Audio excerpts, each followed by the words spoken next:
உலகிலேயே அதிக காணிக்கை பெறும் திருப்பதி ஏழுமலையான் உண்மையில் ஒரு மிகப்பெரிய கடன் சுமையில் இருக்கிறார் என்று சொன்னால் நம்புவீர்களா? அவர் ஏன் கடன் வாங்கினார்? யாரிடம் வாங்கினார்? தெரிந்து கொள்ள இந்த வீடியோவை முழுமையாக பாருங்கள். வைகுண்டத்தில் மகாலட்சுமி தேவியுடன் ஏற்பட்ட சிறு மனக்கசப்பால் மகாவிஷ்ணு பூமியில் ஸ்ரீனிவாசராக அவதாரம் எடுத்து திருப்பதி மலைக்கு வந்தார்.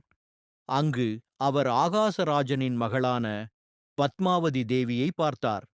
பார்த்த கணமே இருவருக்கும் காதல் மலர்ந்தது. தன்னுடைய திருமணத்தை தேவர்கள் மற்றும் ரிஷிகள் முன்னிலையில் மிக விமரிசையாக நடத்த ஸ்ரீனிவாசர் விரும்பினார். ஆனால் ஒரு சாதாரண மனிதராக அவதாரம் எடுத்திருந்த அவரிடம் போதிய செல்வமில்லை. அதனால் திருமணச் செலவுகளுக்காகச் செல்வத்தின் கடவுளான குபேரனிடம் ஒரு பெரும் தொகையை கடனாக கேட்டார். குபேரனும் கடன் கொடுக்கச் சம்மதித்தார்.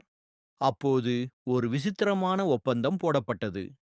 கலியுகம் முடியும் வரை இந்த கடனுக்கான வட்டியை திருப்பிச் செலுத்துவேன் என்று ஸ்ரீனிவாசர் உறுதியளித்தார்.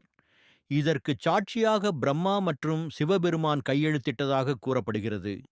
அன்று திருமணத்திற்காக வாங்கிய கடனை அடைக்கவே இன்றும் லட்சக்கணக்கான பக்தர்கள் திருப்பதிக்குச் சென்று உண்டியலில் காணிக்கை செலுத்துகிறார்கள். பக்தர்கள் கொடுக்கும் அந்த பணம் ஏழுமலையான் குபேரனுக்குச் செலுத்த வேண்டிய வட்டியாக கணக்கிடப்படுகிறது. இதனால்தான் அவர் கடன் வாங்கிய கடவுள் என்று இன்றும் அழைக்கப்படுகிறார்.